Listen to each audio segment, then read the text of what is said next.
Hi, this is Scott. I really appreciate our sponsors because they make the show possible. Today's show is sponsored by Developer Express. Become a UI superhero with DevExpress controls and libraries. Deliver elegant .NET solutions that address customer needs today. By leveraging your existing knowledge, you can build next-generation touch-enabled solutions for tomorrow. You can download your free 30-day trial at dx.hanselminutes.com. That's dx.hanselminutes.com.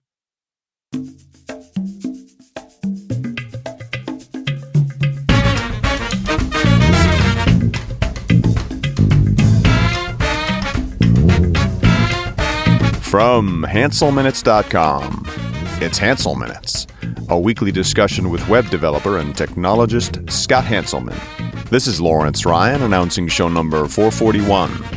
In this episode, Scott talks with Craig McKeachie about choosing a JavaScript framework. Hi, this is Scott Hanselman. This is another episode of Hansel Minutes, and I'm talking with Craig McKeachie. How are you, sir? I'm great today. I'm pretty stoked about this conversation because you have written a book. You've actually self-published a book called the JavaScript Framework Guide that basically breaks it all down. Like there's more than just Angular. There's Angular and Backbone and Ember and Knockout and all these different things to choose from. There's lots of information on how to use Angular, and there's lots of information on why Ember is the best, but not a lot of people telling me how to choose which one. Yeah, I tried to have that different insight. I mean, I wanted to say, too, big fan of the show, so glad to be on, Scott, on the show. But yeah, there's not a lot of information on how to choose, and I think people still are a little confused about things, where things start and where the things pick up. So There's a lot of choice. There's more choice. Like with Rails, it's like, here's Rails, and you can pick some things, but you have to be pretty sophisticated before you start really swapping out huge chunks of Rails. And with ASP.NET MVC, 80-90% of people use what it comes with. But on the JavaScript side, there's a lot of choice. Yes, almost an overwhelming amount of choice. And I kind of, I've been a developer for 15 years, and I saw that pain of just how do I keep up with all this stuff, and which of this stuff matters? Like, and can't I just use some jQuery? Like why isn't my old way of doing applications okay, so somebody explain all this to me, and so that's where the book's coming from. And why do I need model view controller on the server versus the client? Or right. Both, you know what I mean? Like there's this idea that and again, I'm talking kind of in the mind of the listener, hopefully. I just learned MVC on the server, and now I have another controller and another whole series of views on the client, and I need to have those working and people are like, well, does this kill MVC on the server? And then everything moves to the front? Right. And I think that's an important sort of, I think the best way to explain it is from an architectural perspective. Like you are probably at this point making a commitment to, I wouldn't say killing everything on the server, but there's a shift in architecture between what I would like to call like a classic, server side MVC framework like ASP.NET MVC, right? Mm-hmm. And a client side MVC framework like Backbone, Ember, or Angular. The easiest way to think about the difference to me is,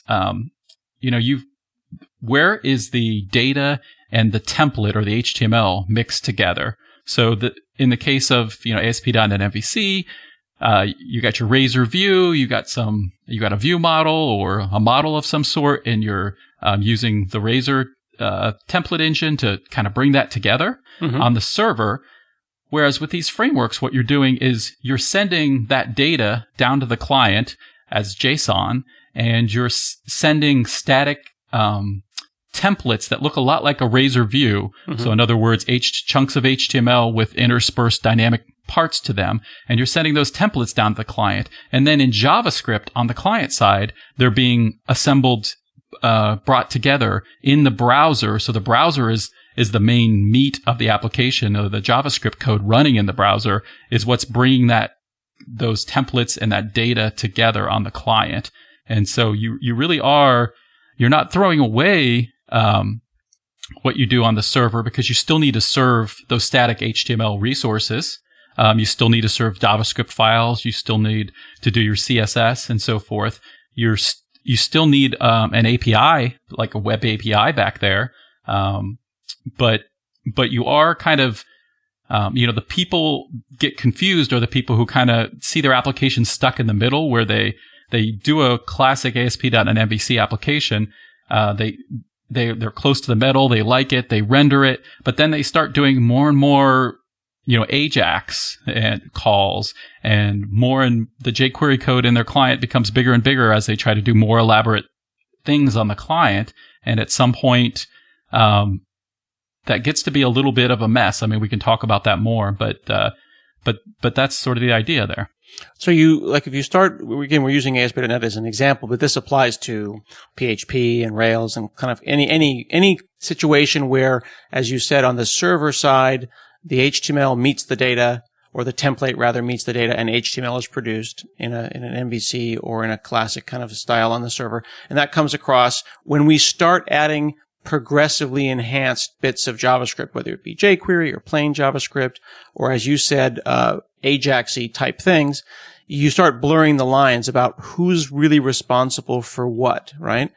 Right. And I think, I have this sort of list of telltale signs I go over in the book as to where the line, what are the signs that your application is getting to this point, right? Like where the lines are getting blurred.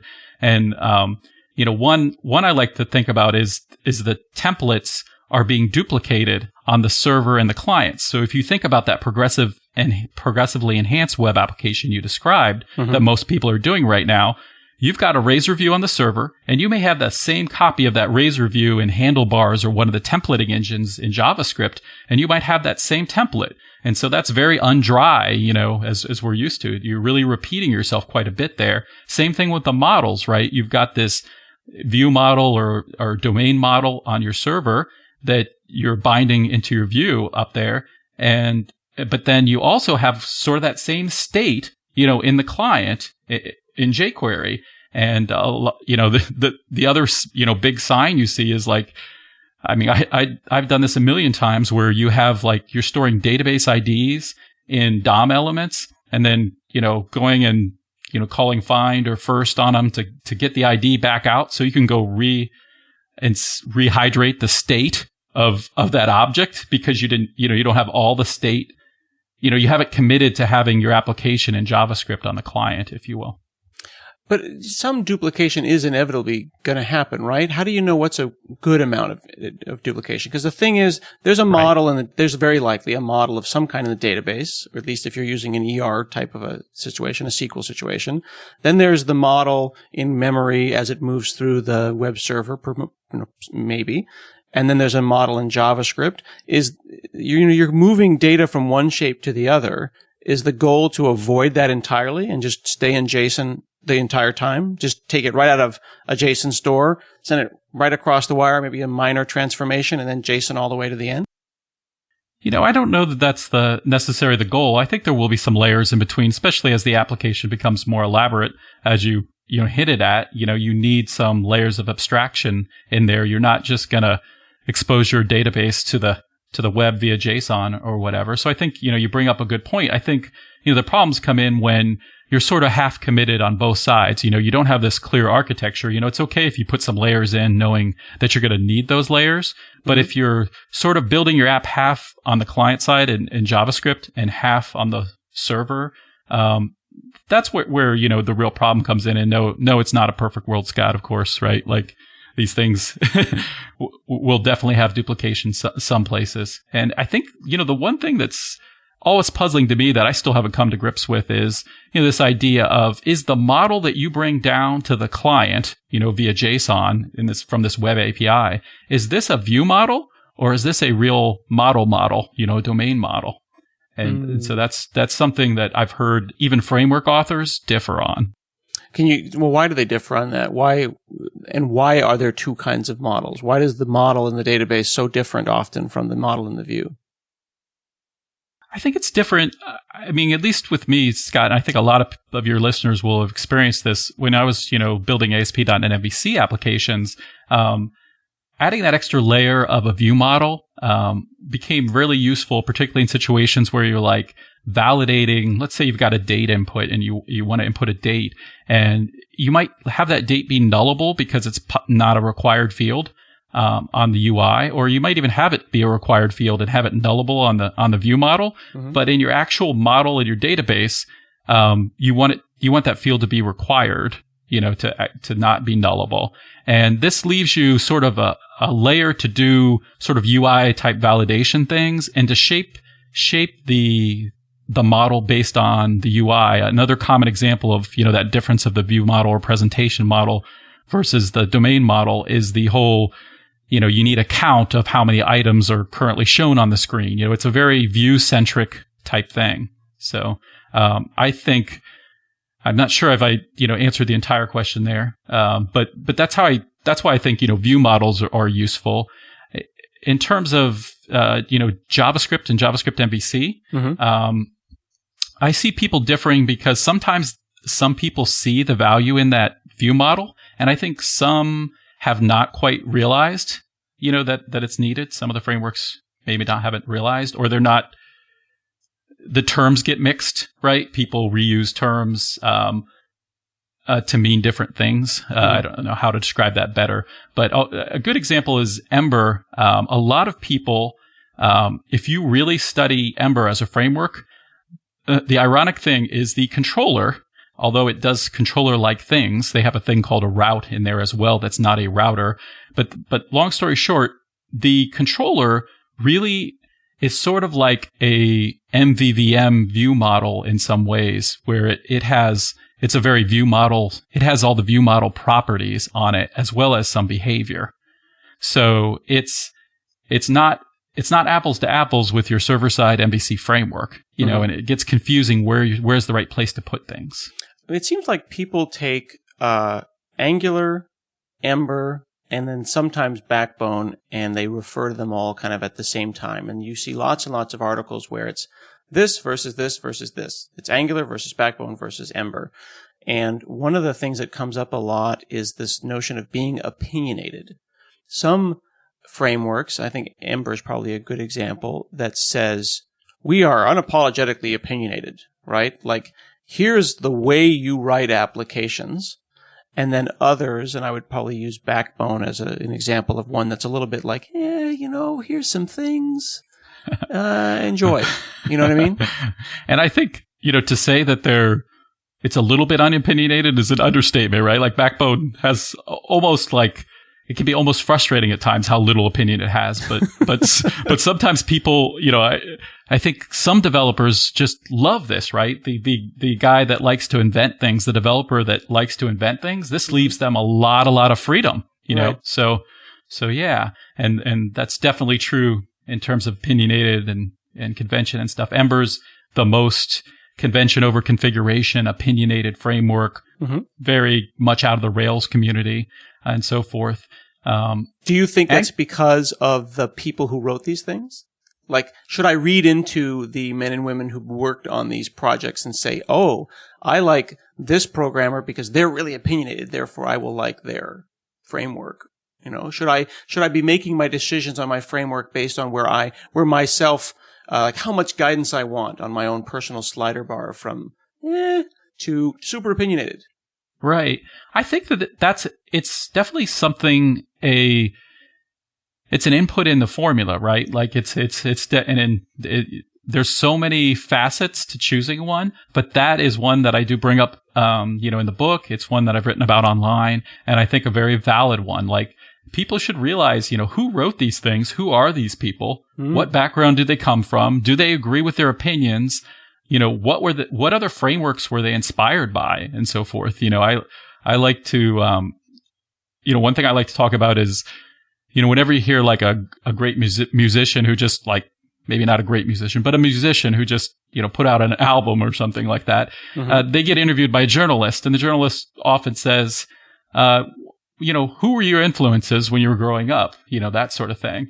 And I think that, there's a similar thing to be learned online about JavaScript MVC frameworks. So, for example, if you look at AngularJS, WPF and Silverlight and Flex are named as major influencers of those. So if you're, in that camp where you're sort of afraid of the future of some of those technologies, or or, you needs a more web-centric, technology stack for whatever reasons in your corporation, you can feel pretty good that the very declarative nature of WPF and Silverlight type apps is what you're going to get if you choose Angular.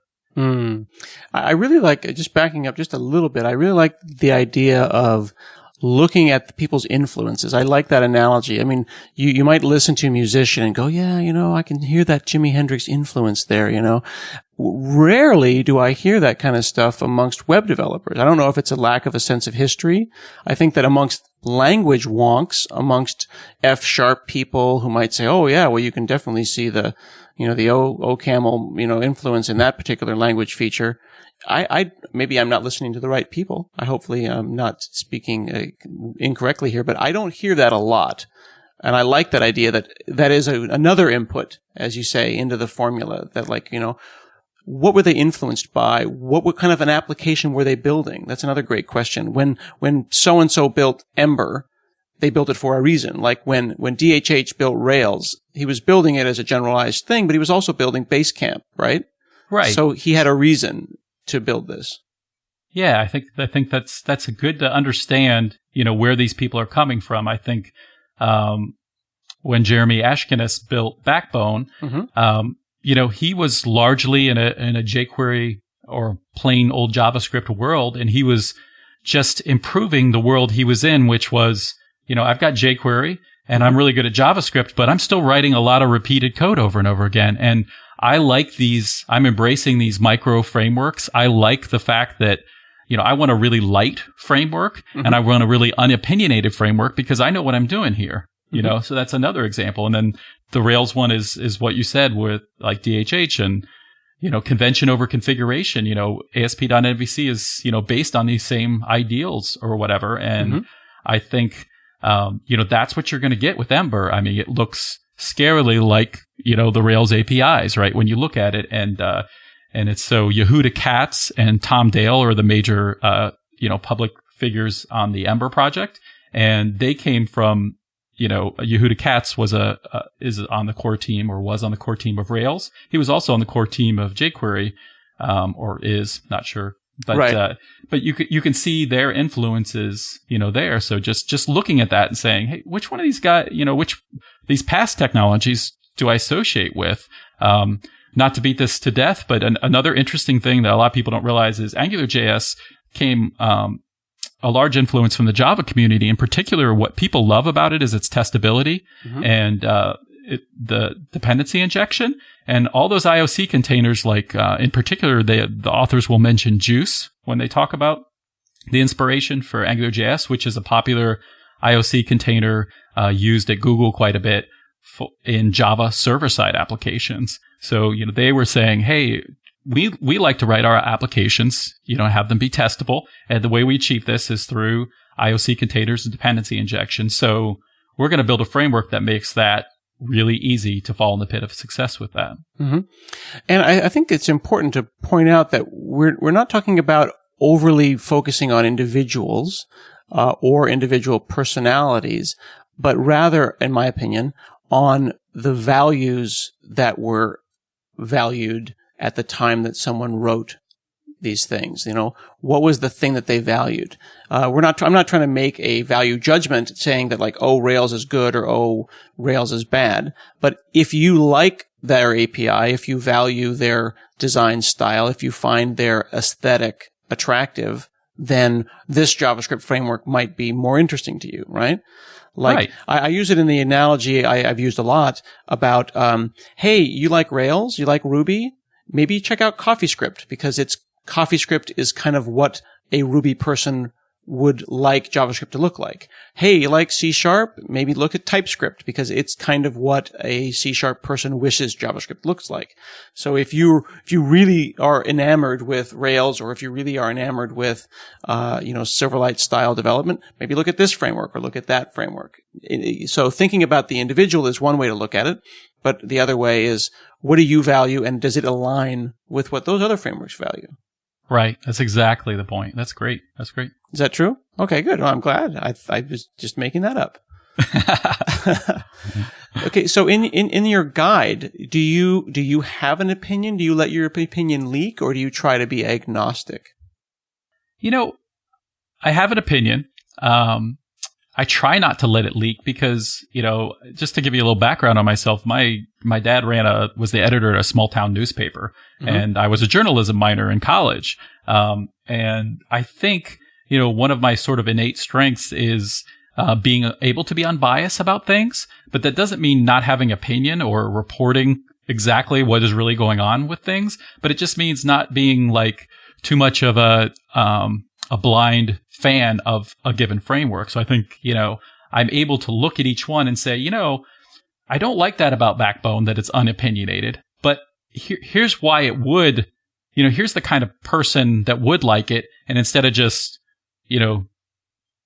talking poorly about it because, it's not me, I try to kind of keep an even keel, and like there's a chapter that's a pro and cons of the frameworks, and just sort of lists out pros and cons of each framework, because it's not a simple, formula like this one is the greatest and write off all the other ones. It's more of a, what's right for your project, what's right for your resources, what's right for your aesthetics, as a developer. All these kind of things really figure into it. The philosophy thing and the inspiration thing we talked about before, stuff like that. So I talk a lot about that stuff.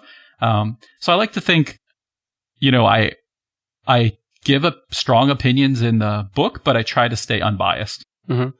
Now, what about kind of the elephant in the room, which is just JavaScript, just vanilla JS?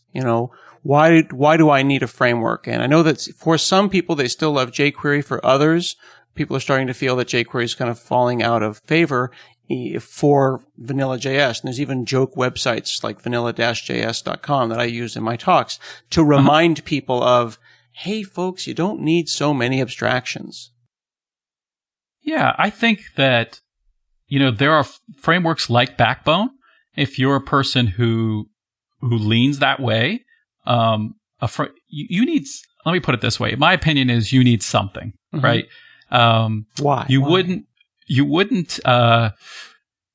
using ASP.NET MVC and not using classic ASP, or you're not writing C++. What was the old thing? The old IIS plugins. ISAPI plugins. Yeah, ISAPI was the word I was looking for, Scott. You came up with that. That takes me back. But you're not writing ISAPI plugins anymore. You need some level of abstraction. It's just whatever level are you comfortable with taking on the responsibility for, and which, when you play with these things and you use these applications, which one doesn't make you feel constrained too much? Constrained by their opinions? Right, because, these frameworks could go so far as to do a lot for you, like, I don't want to get into this debate, but, like at some point, web forms, became the villain, in the world, and... Web, again, that's a different conversation, but I will say that web forms has value. It's just a different kind of value. You know what I mean? Like, there are people out there still making great applications in VB6. They just may not necessarily be the kind. Trying to get an old style framework to fit into a new world is definitely not reasonable, right? Right. And I'm not saying like me saying that wasn't about trying to say, web forms is bad. It's more saying it's a higher level of abstraction than ASP.NET MVC. Exactly. And I think the frameworks are perfectly valid for different types of developers doing different kinds of jobs and so forth. So it's the same thing applies to these frameworks, right? Now that's interesting. So that's good. So the level of abstraction at which you choose to work at kind of dictates what you're going to be thinking about and the kinds of problems that you're going to be solving. So, for example, web forms is a way of hiding some of the statelessness, or most of the statelessness and the tediousness of HTML and HTTP and how it works. Angular, Backbone, Ember, do they hide things from you? And are they hiding HTTP things, or are they hiding JavaScript isms? Like jQuery hid, a lot of the complexities between browser implementations, they invented the CSS selector concept. jQuery made that kind of a non-issue for a while. There was a time there where just simply getting a DOM element was a challenge. Those days are over, right? Right. And now we have different kinds of problems.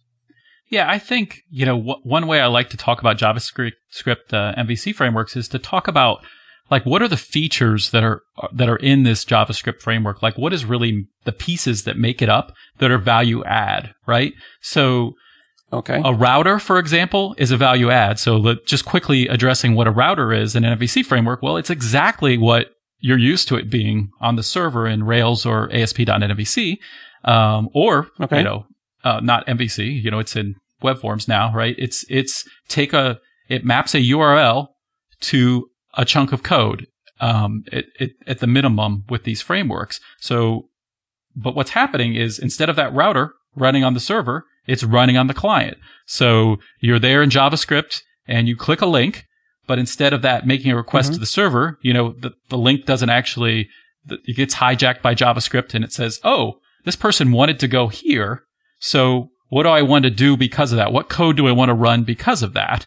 And then what do I want to change the URL to reflect that new state that the person is moving to in the application, or the new page, sort of virtual page that they're moving to in a single page application.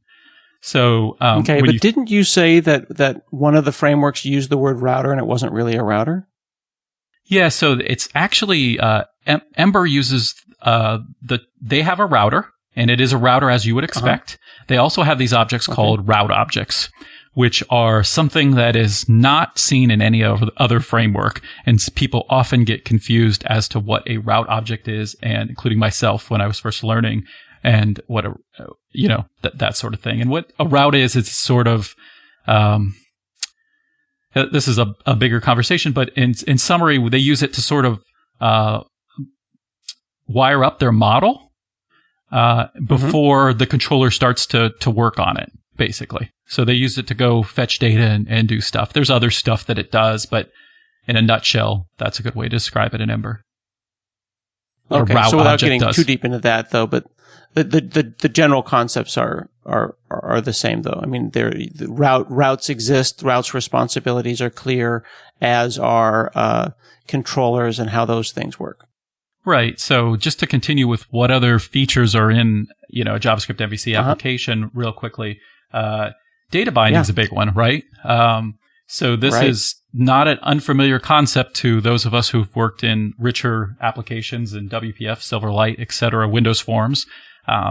So you understand what data binding is, but, an interesting point is Backbone doesn't actually have data binding out of the box. You kind of have to write a decent amount of code to get, data binding working. There's plenty of plugins that help you with this, but it's not part of the framework. So it's very, bare bones in that way. But then people often criticize Angular because, it's awesome when you first do the first demo and everything data binds both ways. But at some point, there can be performance concerns with the data binding. So it's, it's all trade-offs. You've got that great two-way data binding that you're used to on the server. And an interesting point is, I believe, in the history of frameworks, like Knockout was the first one to really come with that data binding idea, and Steve Sanderson, that his framework to come out with that idea.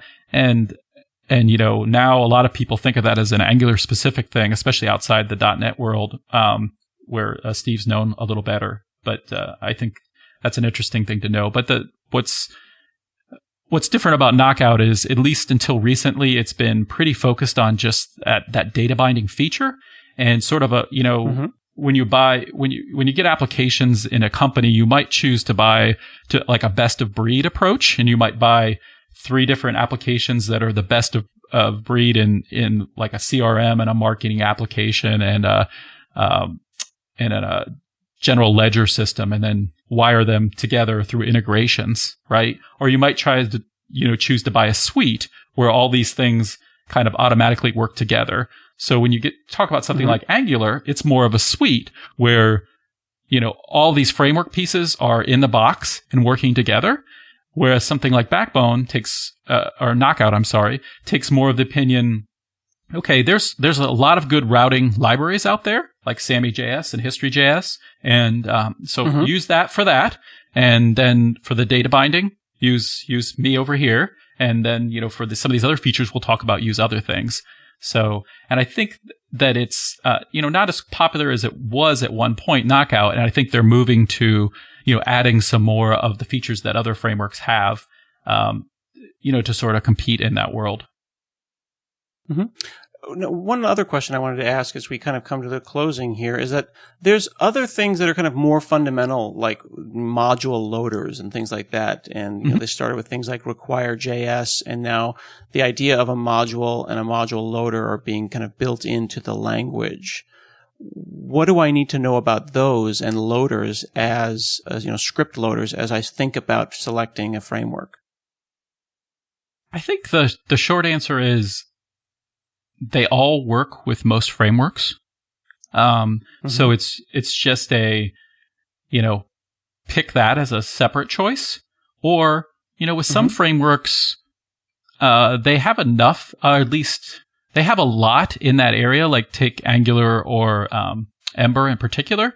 They sort of, Angular has a module concept, which is, modules for .NET people are namespaces. I mean, it's, if you come from the Ruby world, they call them, module, or there's more of a, it's not a one-to-one mapping, but it's essentially a place to organize your code, so that it's not just all floating out there in the global namespace.